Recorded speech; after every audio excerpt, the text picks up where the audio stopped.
guys, so today I have for you this big gash with blood dripping down. It's going to be my first of a wound series and a lot of different Halloween tutorials.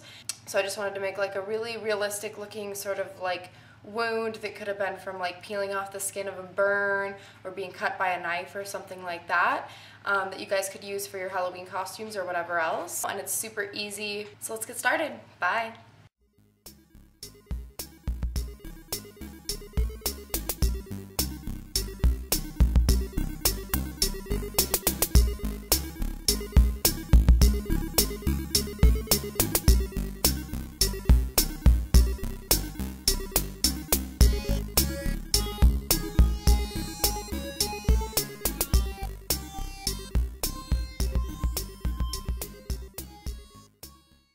You're going to need liquid latex, some fake blood,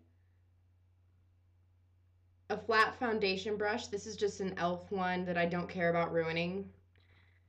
And then you're going to want a bunch of sponge tip applicator type things that you also don't care about ruining. And then a bunch of matte eyeshadows. This is the Meet Matte palette by theBalm. And then nail scissors, tweezers, and your concealer that matches your skin tone. And so I'm just going to dip the foundation brush into the liquid latex and paint it a little larger than the scar onto my face. And the problem is that I somehow lost this clip. It's just gone in cyberspace, so sorry, but I just painted it a little larger than I want the wound to be. And then I'm taking tweezers and just kind of picking at like the central part of where the wound is going to be until I get this nice little hole that just looks like a little sore in the skin or something.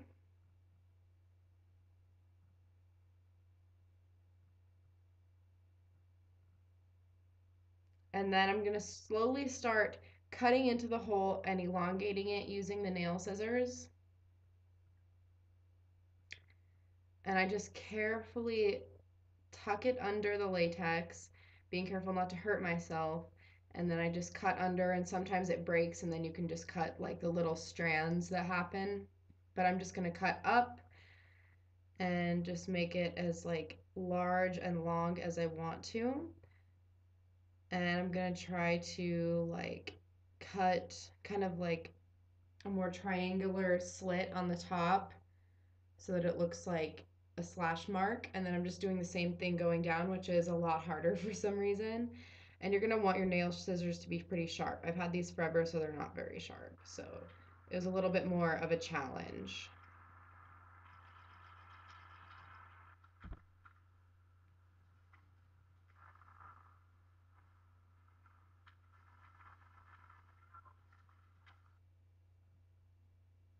And then I'm going to start picking at the sides of the wound and sort of pulling them up so it looks like folded over skin.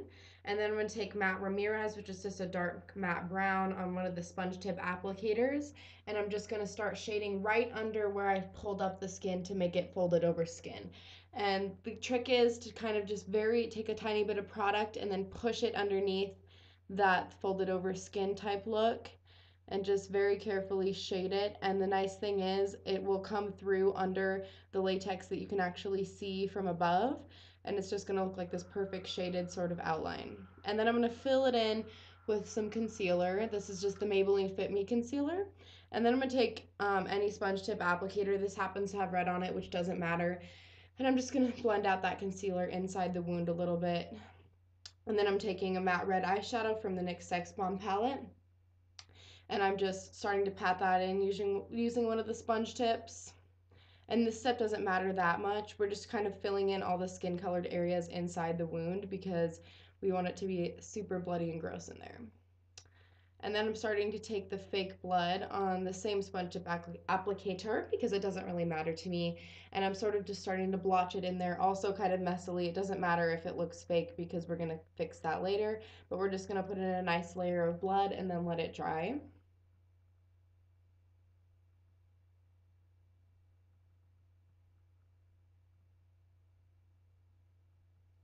And then I'm taking some more of the Matte Ramirez and I'm just shading more on the outside, and then I'm patting a little bit on the inside of the wound to create some dimension. This can be done messily and very patchy, it doesn't matter. And then I'm taking more fake blood over top and I'm just making more and more blotches of blood so that it looks nice and messy and gross in there. And I know that looks super fake, which is why we're going to go in more in the corners and the side areas and just put more blood blotches. And then I'm going to get some more blood and put it on the outside folded over skin, very partially. You don't want it to be perfectly red because then that'll make it look fake, but just in certain areas you want to just sort of blend it over that folded over skin kind of nicely, and then just let the blood dry. And this is just going to start to make it look really real and like a fresh wound also. And then I'm going to take Matte Gallagher, which is a lighter matte brown, and I'm just going to do a little bit more shading inside the wound just to create some more dimension in there. And I'm just going to just really haphazardly place that kind of around the blood. And then I zoomed in some more for you guys, and I'm just shading even more with Matte Ramirez, which is the dark brown, and I'm just giving a lot of dimension to the folded over skin that we have on the sides, just trying to make this wound super realistic looking.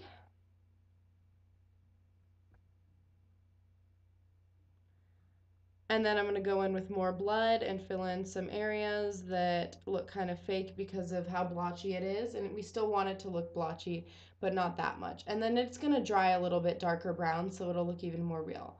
And then I'm going to take a little bit of brown shadow and just shade in the sides again, along with some blood, and just deepen that even more. And then some NYC matte yellow eyeshadow just on the outer folded skin to make it look a little bit gross and not quite infected, just kind of icky. And it's just going to add even more dimension and color to make this look even more realistic. Don't be too heavy-handed with this. And then I'm going to take our fake blood, and this particular one is not very good. It doesn't flow like real blood does. It does dry somewhat like real blood does, but flakes off, so I'm just not sold on this blood. But I'm just going to sort of make a blotch and then drag it down to create my little blood stream, since it doesn't flow or drip like normal blood does. And so I'm just going to take it down sort of in a stream like it would if it was natural, and then take it under my neck. And then you are done, guys. Thank you for watching, and please subscribe. Bye.